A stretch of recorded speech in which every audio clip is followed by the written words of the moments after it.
M P Rajesh സംസാരിക്കുന്നു. കൂടുതൽ ഞെട്ടിപ്പിക്കുന്നതാണ് 3 അക്കൗണ്ടുകൾ ഉണ്ടായിരുന്നു എന്നാണ്. അപ്പോൾ അധികാരമില്ലെങ്കിൽ പോലും അഴിമതി നടത്തുകയാണ്. സാധാരണ ഒരു തെരഞ്ഞെടുപ്പ് ഘട്ടത്തിൽ ഭരണപക്ഷത്തിനെതിരായിട്ടാണല്ലോ അഴിമതി ആരോപണങ്ങൾ വരേണ്ടത്. 10 വർഷം അധികാരത്തിലിരുന്ന ഒരു ഗവൺമെന്റിനെതിരെ, അതിലെ ഒരു മന്ത്രിക്കെതിരെ പോലും ഒരു അഴിമതി ആരോപണം പോലും ഉന്നയിക്കാൻ പ്രതിപക്ഷത്തിനായില്ല.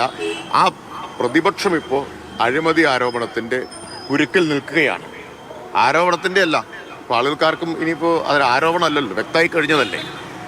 ഇപ്പം ഇവരുടെ കയ്യിൽ ഭരണമേൽപ്പിച്ചാൽ എന്തായിരിക്കും എന്ന് വിവേകമുള്ള ഏതൊരു മലയാളിയും ചിന്തിക്കുമല്ലോ.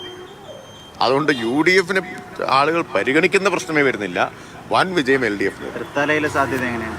തൃത്താലയിൽ കംഫർട്ടബിളായിട്ട് ജയിക്കും. ഞാൻ തുടക്കം മുതൽ അത് പറഞ്ഞുകൊണ്ടിരിക്കുന്നതാണ്. കംഫർട്ടബിളായി LDF ജയിക്കും. ഈ വോട്ടിന് പണം നൽകുന്നതൊക്കെ നമ്മൾ ആരോപണങ്ങളായി വന്നിരുന്നു. കഴിഞ്ഞ ദിവസം അതിൻ്റെ ദൃശ്യങ്ങളടക്കം പുറത്തു വന്നിട്ടുണ്ട്. പാലക്കാട് ശോഭാ സുരേന്ദ്രൻ പണം നൽകുന്നത്. അത് ഇത്തരത്തിലുള്ള രീതികൾ കേരളത്തിന് അപരിചിതമാണ്. കേരളത്തിന് പുറത്തുള്ള തെരഞ്ഞെടുപ്പിൽ അഴിമതി നടത്തുന്ന ഇത്തരം രീതികളാണ് ഇപ്പോൾ കേരളത്തിൽ കണ്ടുകൊണ്ടിരിക്കുന്നത്. അതാണ് അവർ പരിചയപ്പെടുത്തിക്കൊണ്ടിരിക്കുന്നത്.